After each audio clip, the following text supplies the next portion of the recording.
اللہ تعالی ہمارے مالک ہیں، ہمارے پالنے والے ہیں، ہمارے خالق ہیں، ہمارے معبود ہیں۔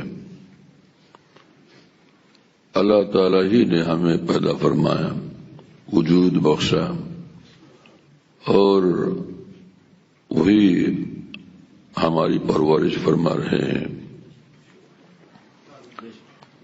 ہر نعمت جو ہم استعمال کر رہے ہیں، جس سے فائدہ اٹھا رہے ہیں، وہ اللہ کی نعمت ہے، وہ منعم حقیقی ہیں۔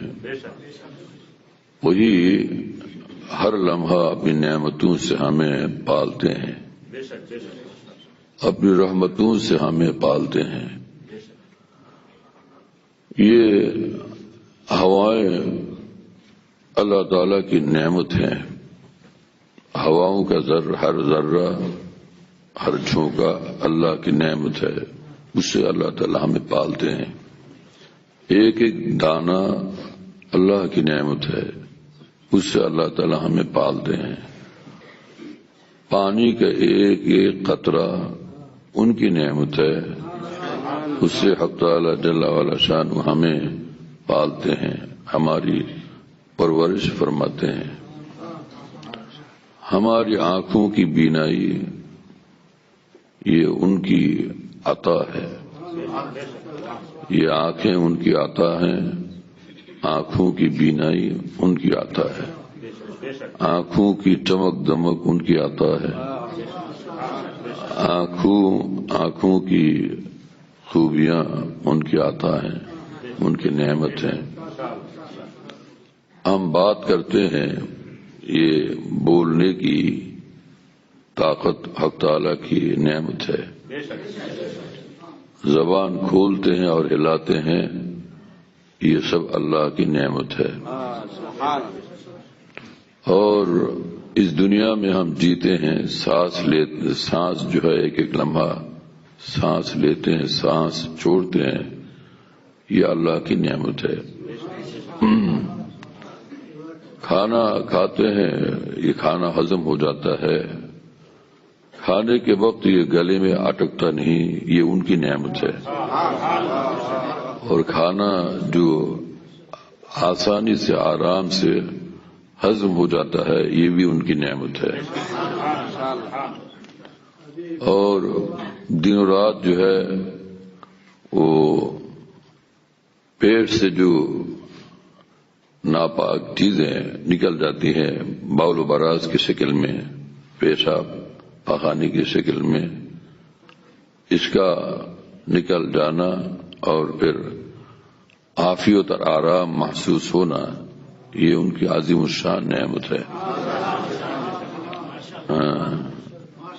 آنکھیں بند ہونے کے بعد پھر جو آنکھیں ہم کھولتے ہیں، یہ بھی ان کی نعمت ہے۔ اگر آنکھ بند ہو گئی پھر نہیں کھول سکے تو پھر کیا ہوگا؟ زبان بند ہو گئی پھر نہیں زبان ہلا سکتے، کھول سکتے، پھر کیا ہوگا؟ قدم رکھتے ہیں پھر قدم اٹھاتے ہیں، رکھنا بھی نعمت ہے، پھر قدم کا اٹھانا بھی نعمت ہے۔ اگر ایک جگہ قدم جم گیا اور اٹھتا نہیں ہے پھر کیا ہوگا؟ کس طرح وہ قدم اٹھے گا؟ کون اٹھائے گا؟ کرین سے اٹھائیں گے اس کو؟ ایک ایک قدم ہم چلتے ہیں، ہر قدم کا اٹھنا اور چلنا اور اس کو زمین پر رکھنا، یہ ان کی نعمت ہے، یہ ان کی عطا ہے۔ شام ہوتی ہے اور صبح ہوتی ہے، دن آتے ہیں اور راتیں آتی ہیں، یہ ان کی نعمت ہے۔ دن کی روشنی بھی ان کی نعمت ہے، اور راتوں کی ظلمات یہ بھی ان کی نعمت ہے۔ ہاں، یہ عجیب شان ہے مالک تعالی کی۔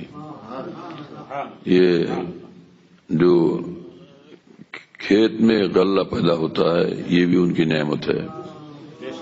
اور درخت پیدا ہوتے ہیں، اس میں شاخیں ہوتی ہیں، یہ بھی نعمت ہے، یہ بھی ان کی نعمتیں ہیں۔ اور ایک ایک پتا جو، یہ بھی ان کی نعمت ہے۔ پھول اس میں لگتے ہیں، پھول آتے ہیں، پھول پیدا ہوتے ہیں، اور پھول میں خوشبوئیں پیدا ہوتی ہیں، یہ بھی ان کی نعمتیں ہیں۔ پھول کی رعنائی اور اس کی چمک اور اس کا حسن و جمال، یہ بھی ان کی نعمت ہے۔ اس عالم کو حق تعالیٰ نے اس طرح سے ہمارے لیے بنایا ہے اور سجایا ہے۔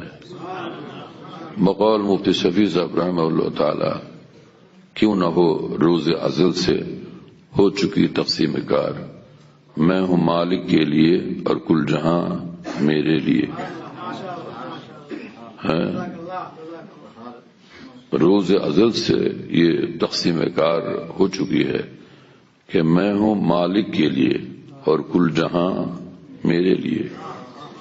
یہ آسمان حق تعالیٰ نے پیدا فرمایا، اس کو بنایا اور اس کی اس طرح سے سجایا ہے ہمارے لیے، اور اس میں چاند سورج اور ستارے پیدا فرمائے اور ان کو روشنی عطا فرمائی اور حسن و جمال سے نوازا، یہ سب ہمارے لیے۔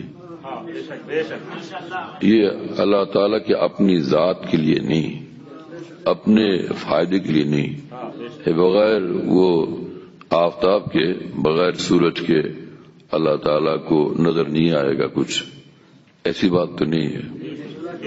ان کو 14ویں کا چاند چاہیے، ایسی بات تو نہیں۔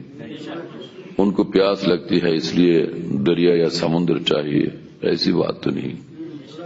بغیر آکسیجن کے وہ کیسے جئیں گے، جینا مشکل ہو جائے گا، ایسی بات تو نہیں۔ تو کیا ہے پھر؟ یہ ساری چیزیں ہمارے لیے، ہر چیز ہمارے لیے، ہر نعمت ہمارے لیے۔ کیا عجیب بات ہے۔